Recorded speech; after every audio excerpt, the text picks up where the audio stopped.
Atos capítulo 7, versículo 38 ao 41. Diz assim a palavra do Senhor: Moisés esteve na congregação no deserto. Só para que você possa se situar, localizar no texto. O Atos capítulo 7 fala do depoimento de Estevão, o primeiro mártir da igreja, um homem cheio do Espírito Santo. E ele, por ser usado por Deus, operar milagres, ele foi levado ao sinédrio da época, ao judiciário da época, os religiosos da época. E foram lá para indagar, e qual a autoridade que ele estava fazendo aqueles milagres, enfim. E ele começa então a explanar, que nós podemos chamar hoje, que é uma teologia universal do Evangelho. Então Estevão começa a falar desde Abraão, quando Deus chamou ele lá de Ur dos Caldeus. E ele foi chamado para uma terra que ele não conhecia. Depois ele passa para os patriarcas, Isaac, Jacó, os 12. Enfim, e depois ele vem discorrendo Moisés, a libertação no Egito, até chegar no Messias, no Jesus Cristo prometido, o qual aqueles judeus tinham levado à morte. Tinham negado, tinham rejeitado Jesus. Então, dentro dessa explanação, eu quero ler os versos de 38 ao 41, que diz assim: Moisés esteve na congregação no deserto, com o anjo que lhe falava no monte Sinai, e com os nossos antepassados, e recebeu palavras vivas, a fim de nos serem transmitidas.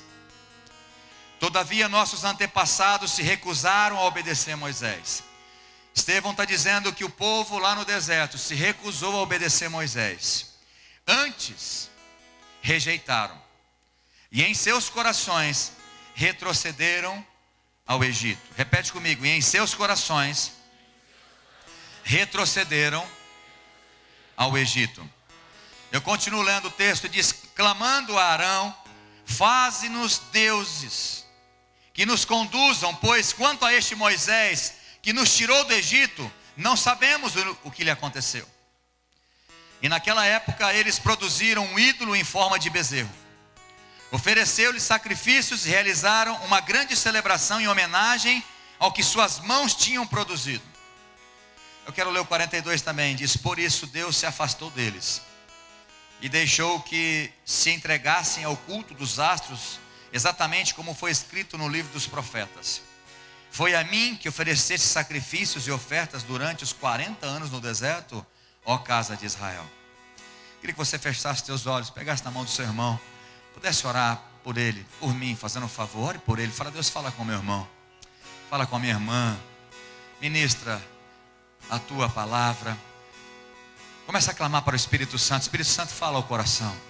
Fala ao coração do meu irmão que eu tenho pela mão aqui, Fala com ele, que ele saia daqui totalmente certo que o Senhor tem uma palavra, um puxar de orelha abençoado, uma correção, algo que precisa ser mudado, transformado. Espírito Santo, é o teu momento. Eu não tenho nenhuma pretensão de adentrar os corações, porque eu não tenho esse poder, e também não tenho essa pretensão. Por isso eu clamo, Espírito Santo, que o Senhor fale aos corações de cada um dos homens e mulheres que está neste lugar, que eles saiam daqui impactados e abençoados com a tua palavra, mas principalmente transformados e mudados para a honra e glória do Senhor, em nome de Jesus. Se você crer, fala amém. Glória a Deus. Então, como eu disse, é um trecho do discurso de Estevão, e fala de homens, do povo de Deus, que no seu coração retrocederam ao Egito. E Egito representa para nós hoje o mundo, e Faraó, o qual aquele povo de Deus estava escravo, representa Satanás. Então eu quero falar nessa noite sobre tirando o mundo do coração. Porque uma coisa é você sair do mundo e começar a frequentar a igreja. A outra coisa é o cristão tirar o mundo do coração. Então é sobre isso que eu quero falar, tirando o mundo do coração. Mas antes, deixa eu fazer uma introdução, segundo algumas pesquisas, na verdade, eu li sobre isso, sobre o crescimento muito grande de evangélicos no Brasil. Quem lê um pouco sabe, alguns sites, algumas revistas têm publicado sobre isso. né? Nós saímos talvez de 9 para quase 30 e poucos por cento a projeção nesse ano 2016 para 2017. Né? Esse ano, em 10 anos, cresceu 61,3, está aqui no meu celular mais ou menos, não quero falar exatamente para não mentir. Mas enfim, a gente vê que há um crescimento muito grande de evangélicos no Brasil. Está tendo um crescimento muito grande, mas ao mesmo tempo, eu vejo que a qualidade daqueles que estão se convertendo, ou melhor, eles não têm tido mudança de vida. E para mim, o cristianismo sem renúncias, sem mudança de vida e de caráter, né, não é cristianismo, é religião. E eu já preguei sobre isso, eu não quero entrar no mérito da questão hoje. Mas o outro lado que a gente vê que, ao mesmo tempo que igrejas estão, né, se agregando mais de pessoas que têm entendido que Jesus é o único caminho, a verdade e a vida, a gente pode ver também que existe um número crescente de pessoas que estão se desviando da fé. Ao mesmo tempo que está crescendo o número, nós vemos pessoas se desviando da fé. E existem 2 tipos de desviados que eu quero falar. Eu quero falar de um só, mas quero citar 2.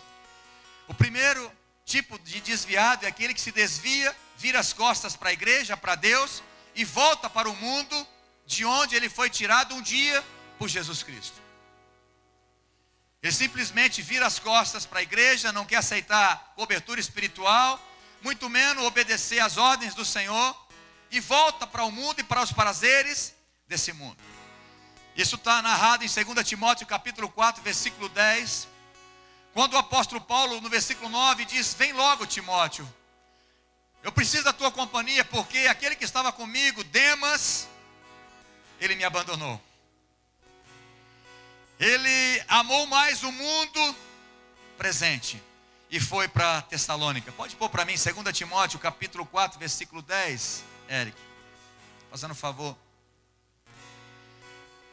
Então Paulo estava dizendo: olha, Timóteo, vem, pois Demas, repete comigo, Demas me abandonou, tendo amado o mundo presente. Esse é um tipo de desviado. E esse Demas não era só um cristão, mas ele estava andando com Paulo. Vamos dizer que ele tinha um ministério com Paulo. Mas ele, em determinado momento da sua carreira cristã,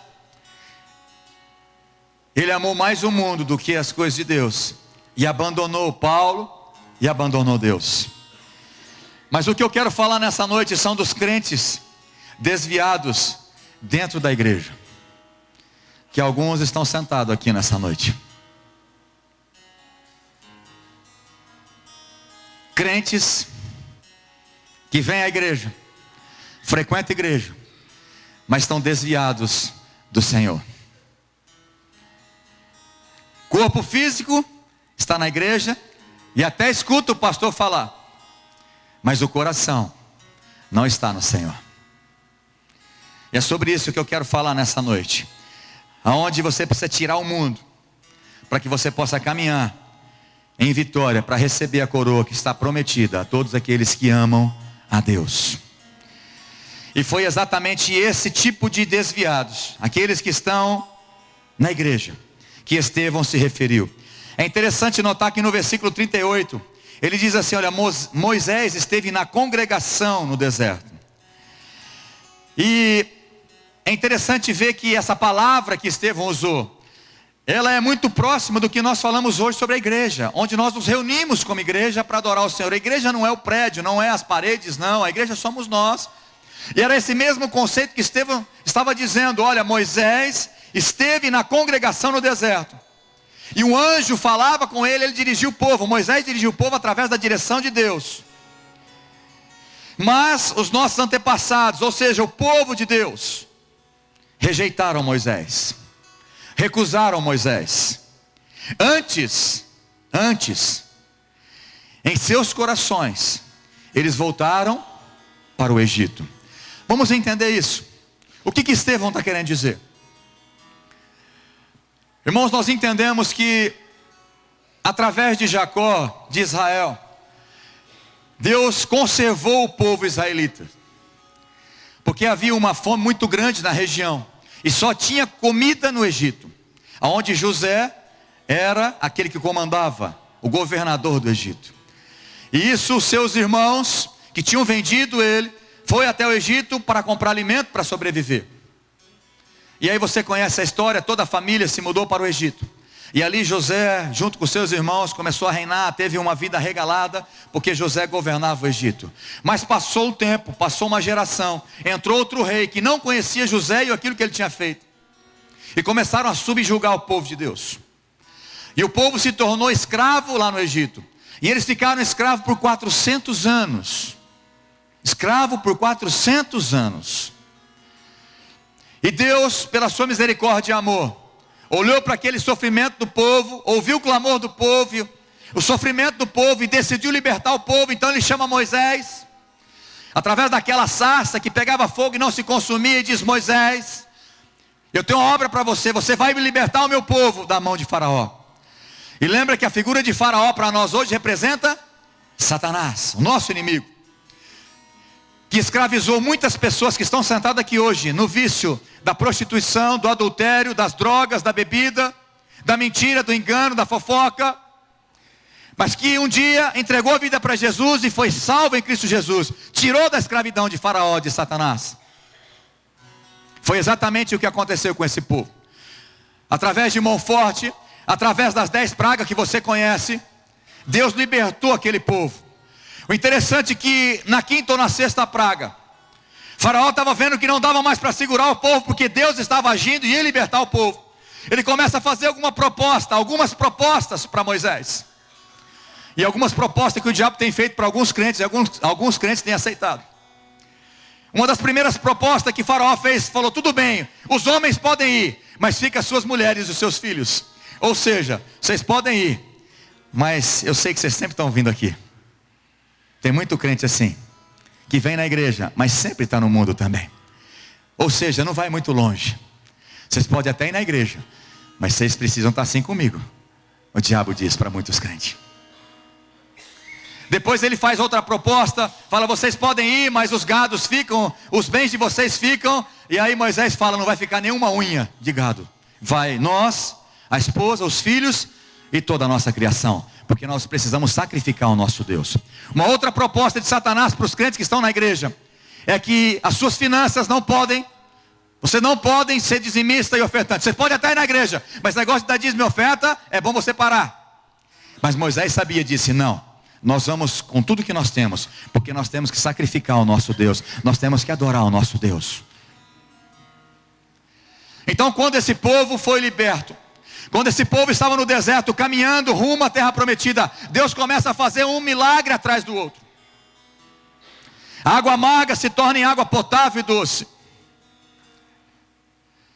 Pão cai do céu para eles comerem e não morrer de fome. Uma nuvem de fogo à noite para que eles não morram congelados no deserto, que é muito frio. E uma nuvem para que eles não sejam queimados de calor, mortos por calor de dia, aquela nuvem fazendo sombra sobre eles. O mar se abrindo e eles passando a pé enxuto, e os inimigos, Faraó com seu exército, morrendo quando as águas do Mar Vermelho fechou. Mas infelizmente, esse povo que saiu do Egito, esse povo que saiu do mundo, não conseguiu tirar o mundo do coração. Em Números capítulo 11, versículos 4 a 6. Um bando de estrangeiros que havia no meio deles, no meio do povo que Deus tinha libertado do Egito, tirado da escravidão de Faraó, encheu-se de gula. E até os próprios israelitas tornaram a queixar-se e diziam: ah, se tivéssemos carne para comer. Versículo 5. Nós nos lembramos dos peixes que comíamos de graça no Egito. Irmãos, escravo não tem vida para nada. Eles comiam as comidas porque tinham que trabalhar, que tinham que fazer tijolos lá no Egito, tinha que ser escravo. Mas eles estavam lembrando lá do Egito, eles não estavam considerando quão grande salvação, como o poder de Deus tinha tirado eles lá com as 10 pragas, Deus mostrando o poder dele, os milagres, e esse povo estava com o coração ainda no Egito. Em vez de se alegrar com aquilo que Deus tinha feito, a libertação que Deus tinha promovido, eles estavam olhando para trás, com saudade do Egito, e também dos pepinos, das melancias, dos alhos porós, das cebolas e dos alhos, versículo 6. Mas agora, perdemos o apetite, nunca vemos nada a não ser este maná, ou seja, não aguento mais comer esse maná, estou com saudade do Egito. E foi exatamente esse povo que Estevão estava dizendo. Quando ele diz, no seu coração voltaram no Egito, revela uma saudade do que foi deixado para trás, revela uma tristeza de ter deixado o Egito. Quantos crentes estão assim hoje na casa do Senhor? Vem na igreja, ai que saudade das bebidas, ai que saudade das músicas, aquela sertaneja, aquela raiz, pastor, menino da porteira, ai como eu gostava daquelas músicas. Agora esses crentes não deixam eu escutar mais.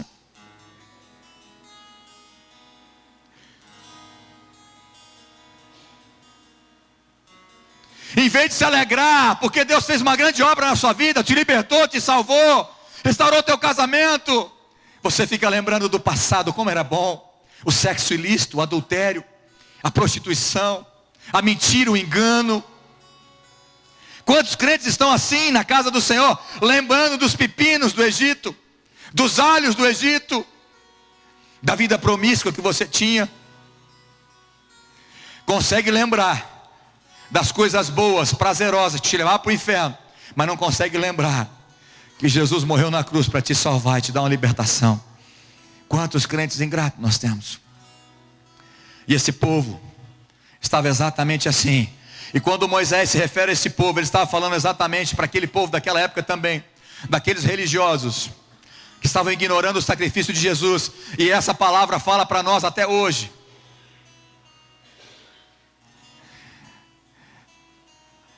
Aonde existe crentes que saiu do mundo, mas o mundo não saiu do seu coração. Não dá para você ser crente e assistir novela, minha irmã, você vai perdoar o homem. Não tem cabimento um negócio desse. Você assistir filmes que você sabe que é diabólico, que tem mensagens demoníacas, e você fala, nada a ver, não tem problema. Seu coração está preso nas coisas desse mundo. E eu quero que você entenda uma coisa, não adianta você simplesmente sair do mundo, se o mundo não sair do seu coração. Era isso que Estevão está dizendo. E esse povo morreu no deserto, eles não herdaram a terra prometida, por vários outros motivos, mas um deles era isso, a ingratidão. E olhando para trás, tinha lembrança, saudade, ficaram tristes porque agora estavam no deserto. Irmãos, é melhor estar no deserto livre e com a presença de Deus acompanhando a sua vida, do que escravo de Faraó. Pelo menos eu posso dizer amém por isso. Não sei você, mas eu prefiro estar no deserto com a glória de Deus sobre mim, me levando até a eternidade, do que estar lá no Egito comendo peixe, comendo outras coisas, mas escravo do pecado.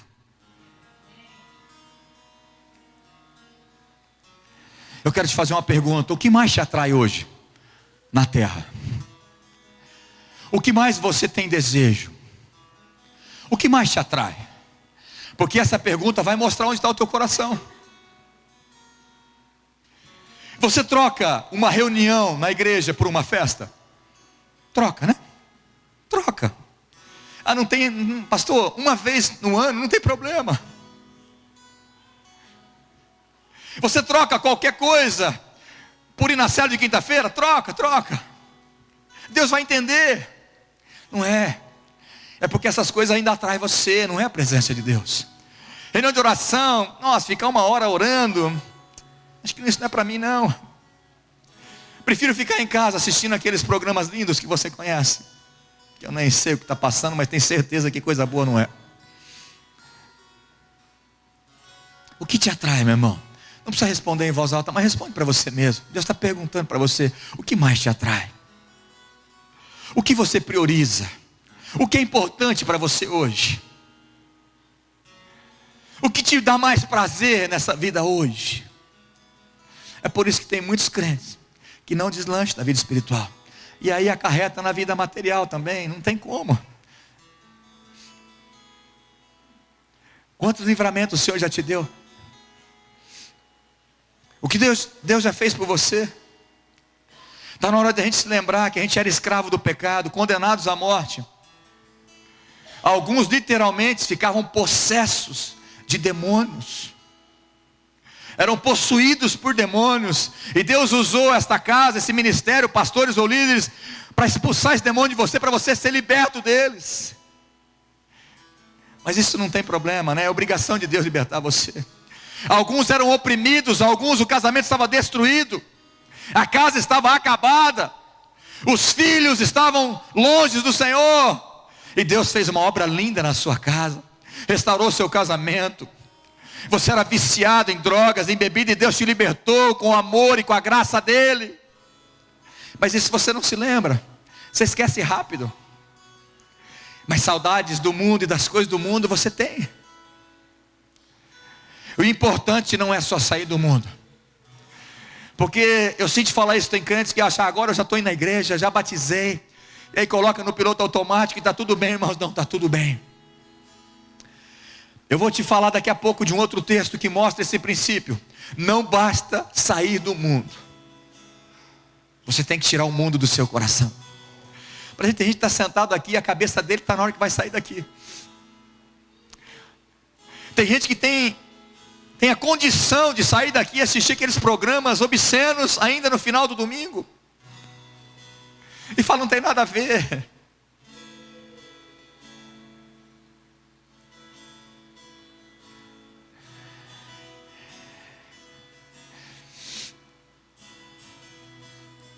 Tem saudades do mundo, mas não tem gratidão pelo sacrifício de Jesus naquela cruz. Você precisa valorizar a salvação e saber rejeitar de todo o teu coração e para sempre o mundo e todas as coisas que há no mundo. Irmãos, o verdadeiro cristão não tem nada a ver com esse mundo. Nada a ver com esse mundo. E esse mundo não tem nada a ver com o verdadeiro cristão. Não tem nada a ver. Se você se convive bem com as pessoas no mundo, eu não estou falando de ser chato, ser xarope, não é isso. Mas se você faz as mesmas coisas que as pessoas do mundo fazem, eu quero dizer para você que alguma coisa está errada. Que o mundo ainda está muito forte no seu coração e você precisa tirar de uma vez por todas. Você não pode voltar para o Egito, você não pode voltar para o mundo. Não, pastor, eu estou vindo na igreja, mas o teu coração está lá. Vem à igreja, mas está preso a alma. Os seus sentimentos, as suas vontades estão presas nas coisas do mundo. Eu escutei há muito tempo atrás de um irmão dizendo, pastor, quero confessar um negócio. Antes de me converter, eu era uma pessoa tão alegre, tão feliz. E eu sabia de onde eu sei de onde ele veio. Eu sei de onde eu tinha a convicção de onde ele tinha vindo e o que Deus tinha feito por ele. Aí ele falou, agora, pastor, que eu me converti, já faz uns 2 anos. Eu percebi que a minha vida está triste. Eu não tenho mais aquela alegria que eu tinha antigamente quando eu vivia no mundo. Eu falei, exatamente.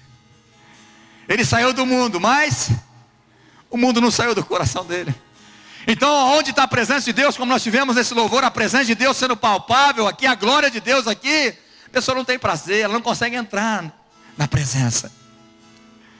Porque o coração ainda está preso nas coisas do mundo. Ainda o mundo tem mais prazer para ele do que as coisas de Deus. E se você veio aqui nessa noite, essa palavra é para você, não precisa terceirizar. Ai, se o meu irmão tivesse aqui, é que eu estou lendo alguns pensamentos agora, estou brincando. Essa palavra é para você, ela é para nós. Você tem que sondar o teu coração. 1 João capítulo 2, versículos 15, 16 e 17. João diz assim, não amem o mundo e nem o que nele há. Quem aqui ama as coisas do mundo? Levanta a mão, não precisa levantar não quero te expor. Não amem o mundo e nem o que nele há. Se alguém ama o mundo, o amor do Pai não está nele. Então, se você ama o mundo, o teu prazer está mais nas coisas do mundo do que na igreja. Por exemplo, tem gente que vem na igreja contrariado. Vem porque senão a esposa vai brigar, o marido, enfim, os pais. Vem com a cara, com um bico desse tamanho, entra na igreja, não tem alegria. Vem com aquela cara de maracujá de gaveta, tudo enrugado assim, ó. Não tem prazer de estar na casa do Senhor. Por quê? O que essa cara está mostrando para nós? Você não queria estar aqui. Você queria estar em qualquer outro lugar, menos na presença de Deus. Ele está dizendo, não amem o mundo, filhinhos, não amem o mundo e nem as coisas que há no mundo.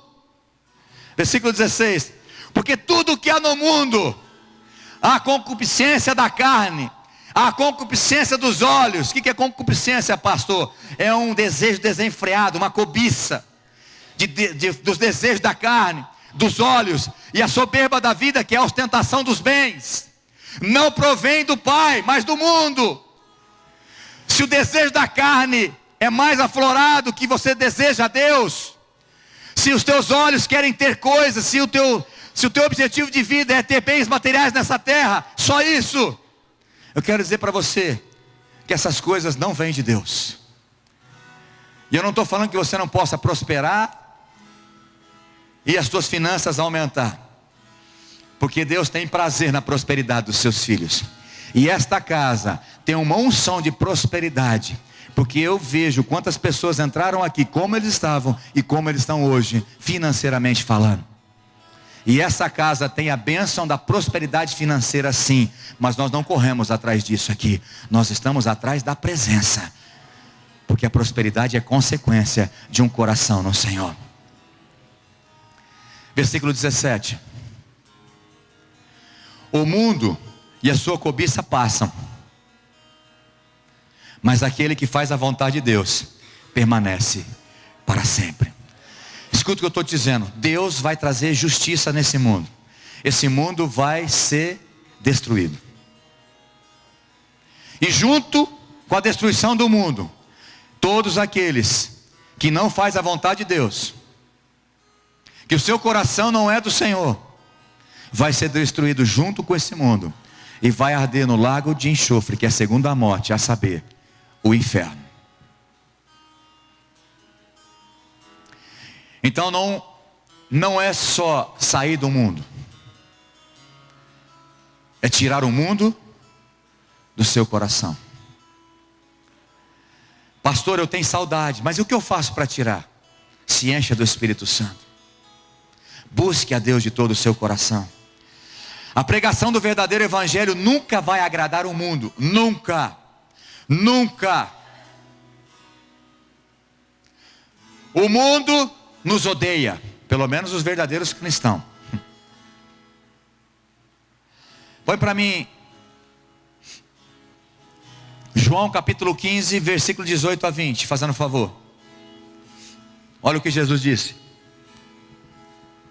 se o mundo os odeia, tenham em mente que antes me odiou. Quem que está falando isso? Jesus. Ele falou, fica tranquilo, se o mundo te odeia, está tudo no normal, está sob controle. Porque se está odiando você, é porque realmente você é meu filho.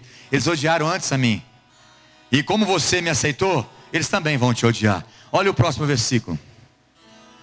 Se vocês pertencem ao mundo, ele os amaria como se fossem dele. Então, se você tem um bom relacionamento com o mundo, e com as coisas desse mundo, com as festas desse mundo, com as músicas desse mundo, com as mentiras desse mundo, com o sexo ilícito desse mundo, com a pornografia desse mundo, com a mentira desse mundo, com a fofoca desse mundo, aqui você não pertence ao Senhor ainda. Porque quem convive bem, pertence ao mundo. Todavia, vocês não são do mundo. Quem pode falar glória a Deus por isso, que realmente não é desse mundo? Mas eu os escolhi, tirando-os do mundo, por isso o mundo os odeia. Quer ver um exemplo? Quem aqui enfrentou uma luta grande entre amizades, primos e até pais, quando você se posicionou verdadeiramente por Cristo e falou, agora você ficou bitolado mesmo, hein? Agora você está louco agora você ficou crente, agora ninguém aguenta mais você. Quem enfrentou uma luta grande dentro de casa, quando você se converteu de verdade?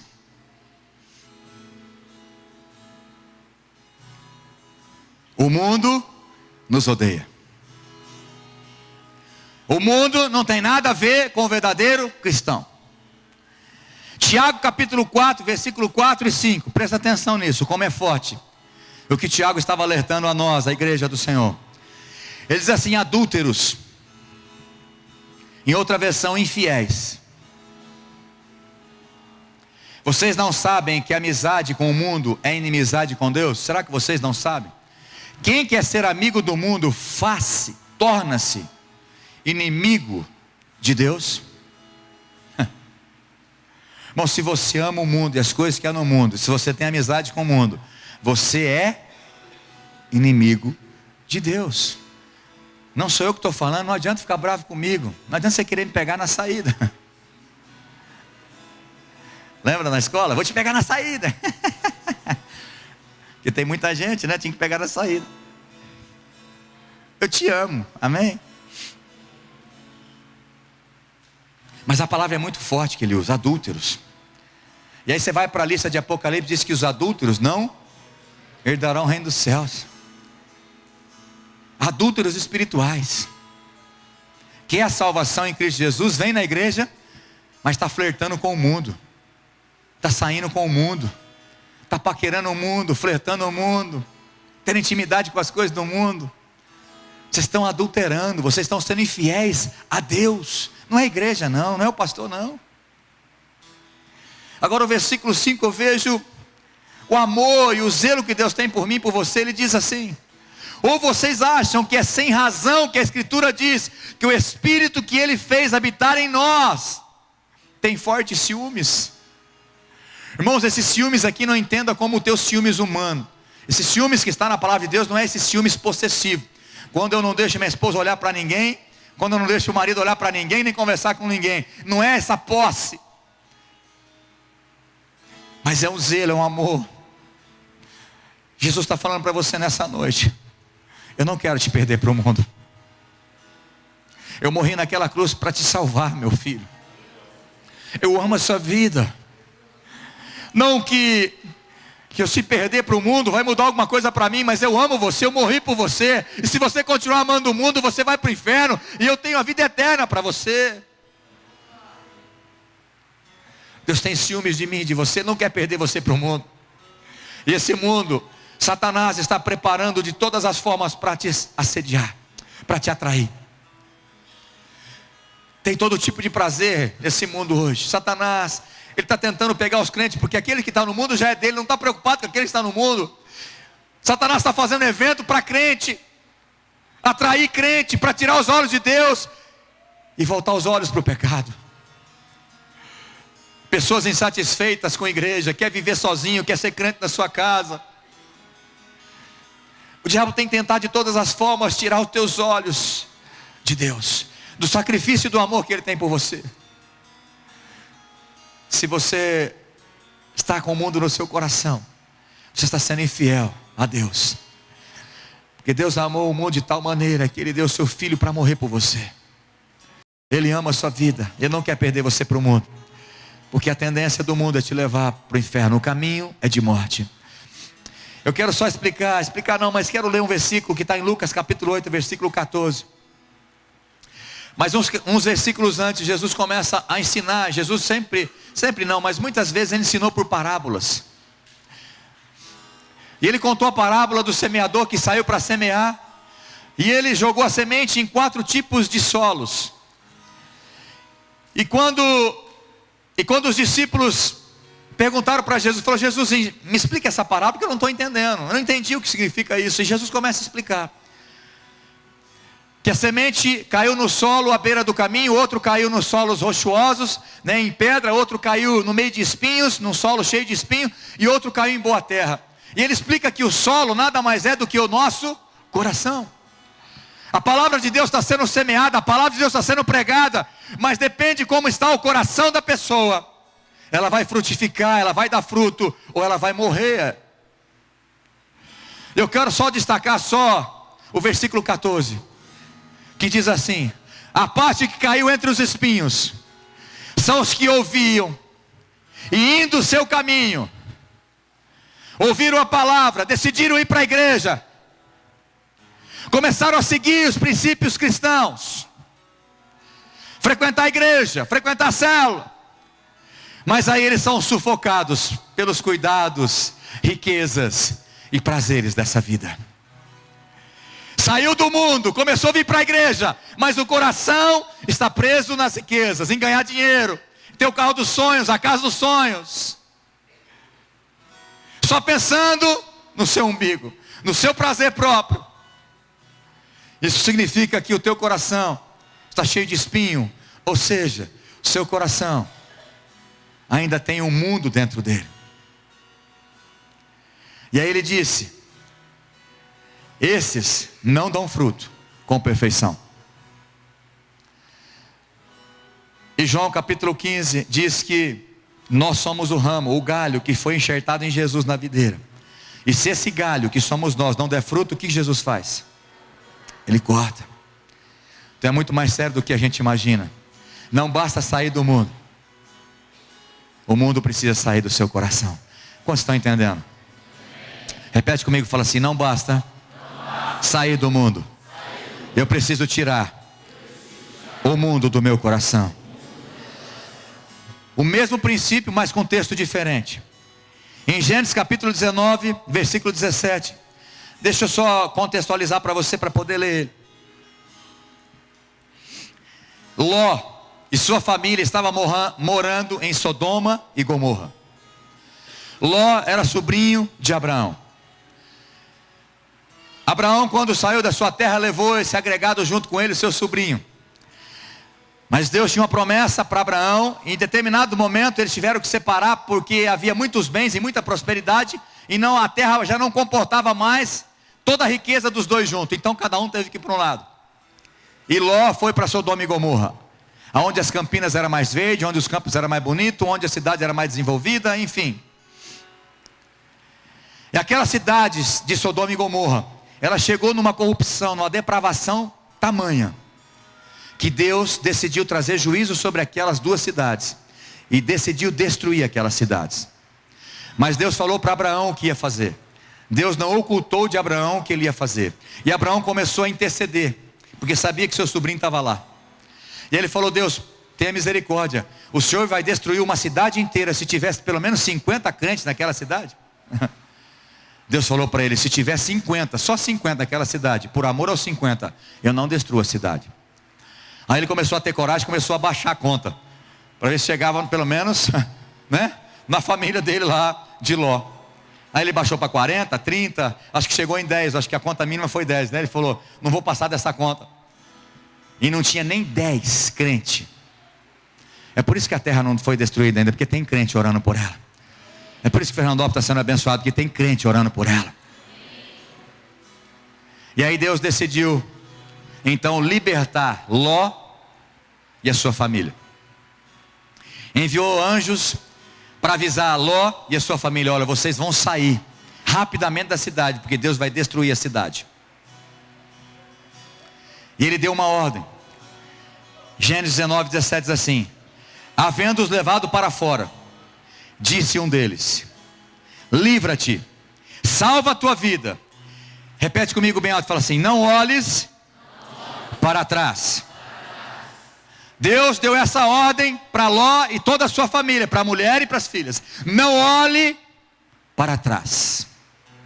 Eu vou te explicar o que significa esse verbo olhar, que não é simplesmente olhar de curioso.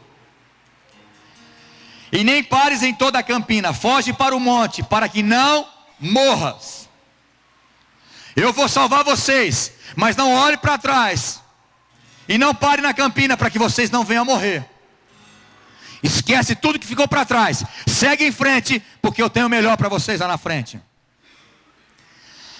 Sodoma e Gomorra figura este mundo perdido e devasto, o qual nós vivemos hoje no século 21, que vai ser julgado por Deus. São a tipologia bíblica.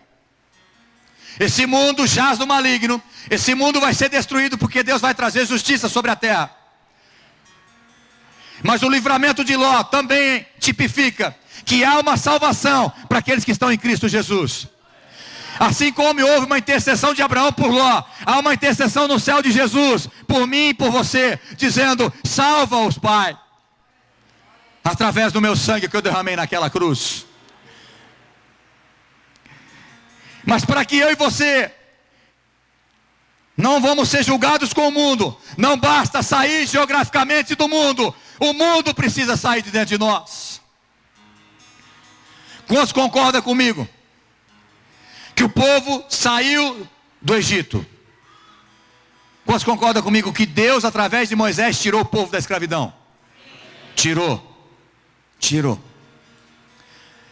Mas em determinado momento, agora no Novo Testamento, a gente vê Estevão falando, eles saíram do Egito, mas o mundo, o Egito, não saiu de dentro deles.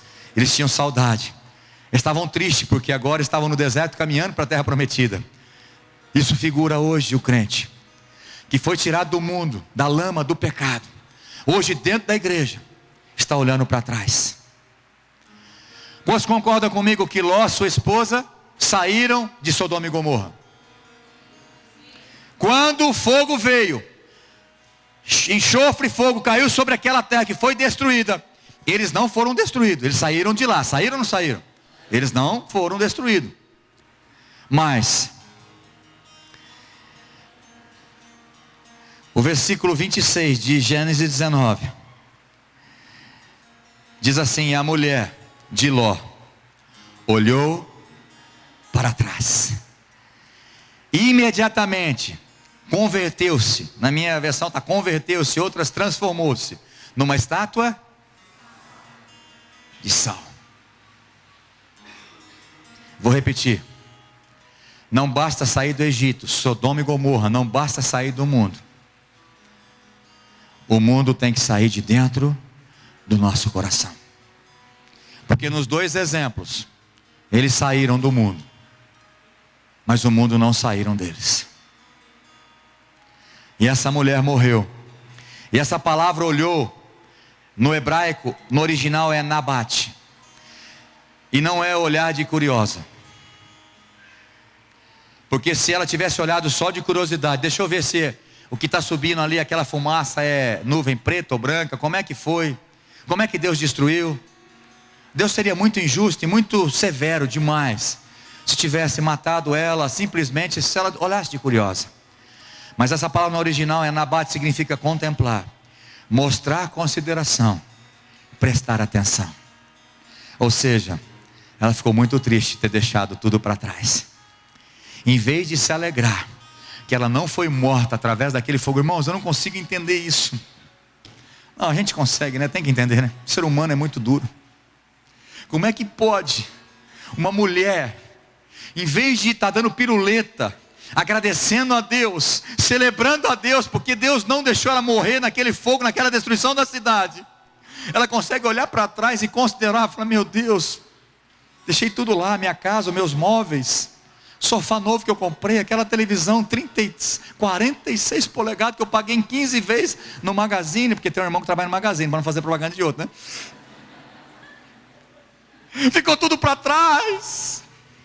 Eu tinha uma posição, meu marido tinha uma posição na cidade. Já estava na cidade com uma posição de elite já. Quantos crentes estão assim? Olhando para trás, nossa pastor, será que vai valer a pena? Será que está valendo a pena mesmo, pastor? Parece que quanto mais eu caminho na igreja, parece que as coisas estão ficando difíceis. Irmão, persevera até o fim, que existe uma coroa reservada para todos aqueles que chegar até o fim. Não deixe o mundo te atrair, não. Mate o mundo no seu coração, porque não adianta você simplesmente sair do mundo se o mundo não sair do seu coração. Lucas capítulo 17, eu quero que você acompanhe comigo. Se você não tem Bíblia, acompanha lá no telão, mas se você tem, eu vou esperar você abrir. Abre a sua Bíblia em Lucas capítulo 17, versículo 28 a 32. Irmãos, a coisa é tão séria.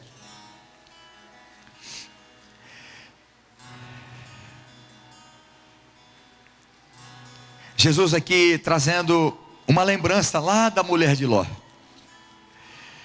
Versículo 28 a 32 diz assim: da mesma forma ocorreu nos dias de Ló. O povo dedicava-se a comer, beber, comprar e vender, plantar e construir. Todavia, no dia em que Ló abandonou Sodoma, choveu fogo e enxofre do céu e destruiu a todos. E acontecerá exatamente assim no dia em que o Filho do Homem for revelado. Vai acontecer exatamente assim como aconteceu nos dias de Ló. O povo estava despreocupado, achando que poderia viver de qualquer forma.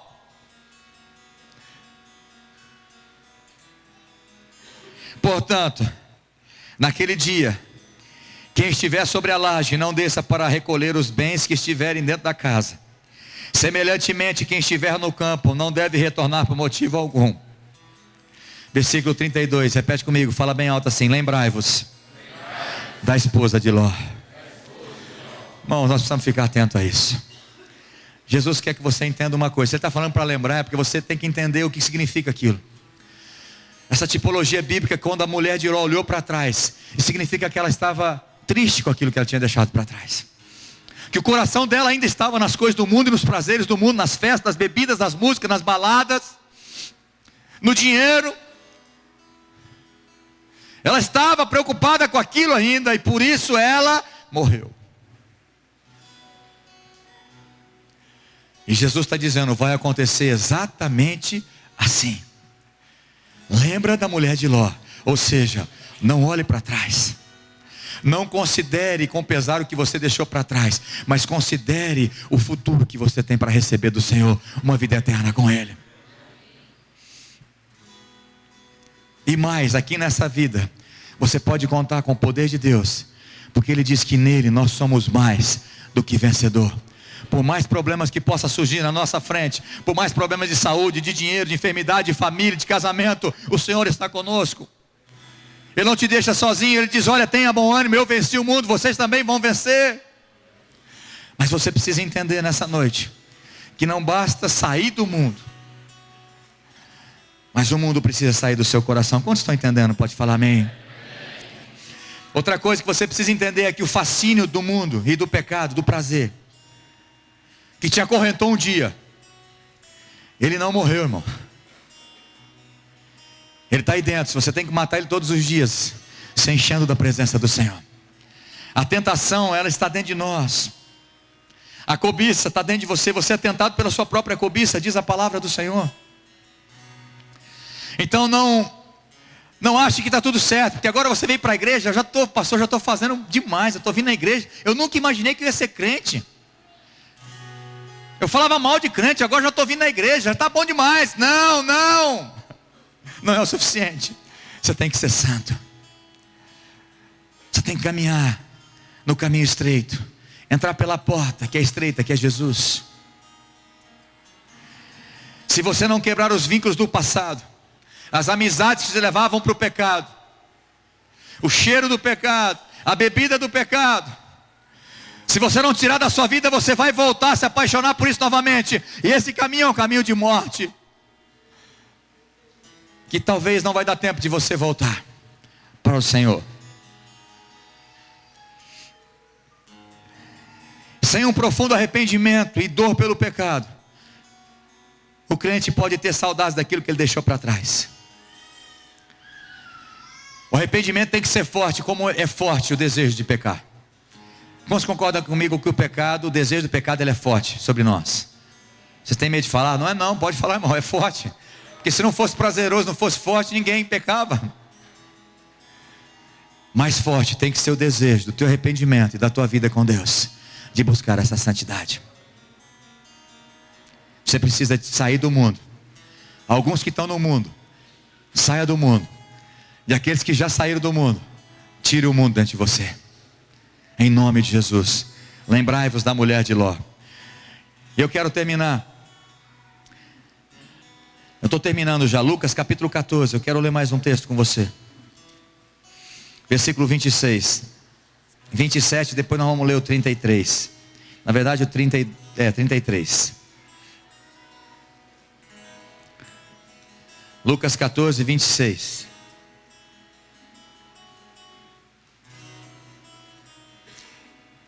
Não tem como ser cristão se você não renunciar a coisas na sua vida. Diz assim o versículo 26, Jesus diz assim: se alguém deseja seguir-me e ama seu pai, sua mãe, sua esposa, seus filhos, seus irmãos e irmãs, e até mesmo a sua própria vida mais do que a mim, não pode ser meu discípulo. A gente lê um texto desse e fala: meu Deus, mas Deus ele é muito severo, muito exigente. Ele pode, porque Ele te ama incondicionalmente. O amor dele por você é maior do que o seu por Ele. Então Ele está dizendo: se você quer ser discípulo dEle, mas ama o seu pai, a sua mãe, sua esposa, o seu esposo, seus filhos, ou você, ou seja, se os teus prazeres, você ama mais os prazeres da sua carne, a sua própria vida, do que a Jesus, você não pode ser discípulo de Jesus. E aí o versículo 27 diz: da mesma forma, todo aquele que não carrega a sua própria cruz e segue após mim, não pode ser meu discípulo. Versículo 33, assim portanto, todo aquele que dentre vós, que não renunciar a tudo, quanto de mais de valor, mais estimado possui, não pode ser meu discípulo. É muito mais sério do que a gente imagina. Para ser discípulo do Senhor Jesus, você precisa morrer para você e viver para o Senhor. E eu quero dizer para você que ser crente não é ter uma vida chata ou careta. Você está muito enganado. Que crente tem uma vida chata. Está precisando conviver mais com a gente. Crente faz festa até em velório. Que isso, pastor? Não. Porque se um crente morrer, ele está bem melhor do que nós. É possível a gente cantar e adorar a Deus no velório de um cristão. Porque a gente sabe que ele foi promovido. Está muito melhor do que nós. Já quando não é um crente que morre, aí tem choro, tem grito, tem angústia. Porque não sabe para onde foi. É muito difícil entender essas coisas. Mas aqueles que amam a Deus de todo o coração, têm essa certeza de um dia morar no céu com Ele para todo sempre. Eu quero terminar, volta para o texto de Atos capítulo 7. Ministério do Louvor, se quiser subir aqui em cima, pode vir também.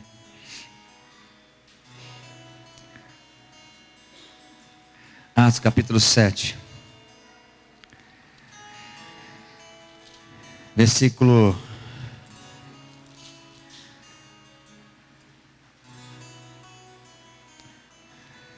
Espera aí, irmãos, que eu estou em Lucas aqui.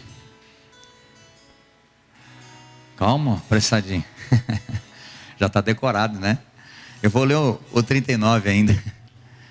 Todavia, nossos antepassados se recusaram a obedecer a Moisés. Antes o rejeitaram. E em seus corações retrocederam ao Egito. Esse povo que não tirou o mundo, o Egito do coração, eles tiveram a coragem, depois de ver o milagre de Deus, os 10 milagres e vários outros no deserto, construir um bezerro de ouro e cometer pecado de idolatria, adorar uma imagem. Que terrível. Voltaram para trás. E eu entendo que aqueles que o mundo não saiu do coração são alguns crentes idólatras. Talvez não adoram uma imagem, mas adora o dinheiro, adora a sua profissão, o marido, a esposa, o filho, está em primeiro lugar, trabalho, e acabam adorando. Idolatria é isso, é colocar em primeiro lugar algo que não seja o Senhor. E você, como cristão, você precisa hoje voltar para o caminho. Se você é daqueles que estão desviados dentro da igreja, volte para o caminho hoje, em nome de Jesus. E o versículo 55, no final do discurso de Estevão, ele diz assim: contudo Estevão, cheio do Espírito Santo, que foi narrado por Lucas, Atos dos Apóstolos, Estevão, cheio do Espírito Santo, ergueu seus olhos em direção ao céu e contemplou a glória de Deus e Jesus em pé à direita de Deus. E exclamou: eis que vejo os céus abertos e o Filho do Homem em pé à direita de Deus. Aleluia.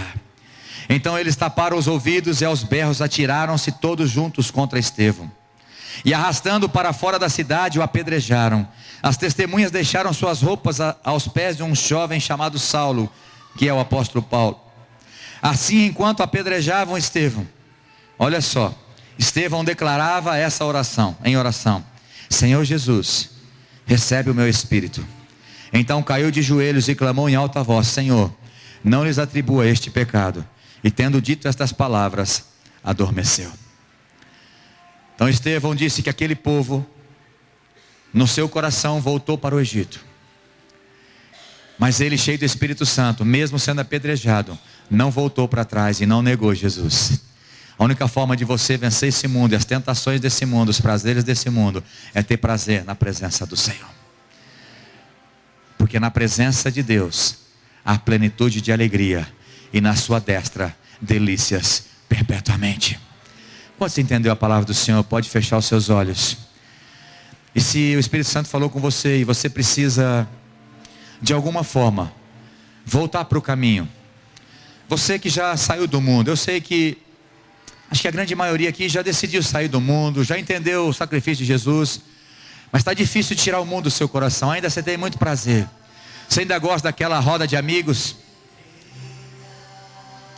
ainda gosta daquelas bebidas que desagradam o coração de Deus, aqueles vícios ainda te perseguem, mas você foi confrontado pelo Espírito de Deus que está nessa hora, nesse lugar. Eu queria que você levantasse a sua mão. Eu quero orar por você. Levante a sua mão. Amém. Amém. Fica de pé, fazendo um favor. Você que levantou a mão, eu quero orar por você de todo o meu coração. Aleluia. Glória a Deus. Glória a Deus, Pai. Antes de eu orar por você, vai falando com o Senhor. Fala: Deus, eu não quero mais ter saudade das coisas do mundo. Eu não quero mais a amizade do mundo. Eu não quero mais as músicas do mundo. Eu não quero mais o gosto do mundo. Eu decido arrancar isso da minha vida. Abra sua boca e comece a falar isso com o Senhor. Eu vou orar por você daqui a pouco, mas eu quero que você fale isso. Eu quero abandonar a droga. Eu quero abandonar a bebida. Eu quero abandonar esses vícios. Eu quero abandonar a pornografia. Eu quero abandonar o adultério. Eu não quero mais viver nesse pecado. Eu não quero mais viver na mentira, na fofoca, Senhor. Eu não quero mais. Eu me recuso, Senhor, o meu coração ser mundano. O Senhor já me livrou de tantas coisas, da morte, o Senhor já me livrou. O Senhor já tem me abençoado, o Senhor tem cuidado da minha casa, do meu casamento. Eu me rendo a Ti, Senhor. Levante as suas mãos e adore ao Senhor com essa canção. Fala para Ele: eu me rendo a Ti, Senhor, para fazer a Tua vontade, Pai.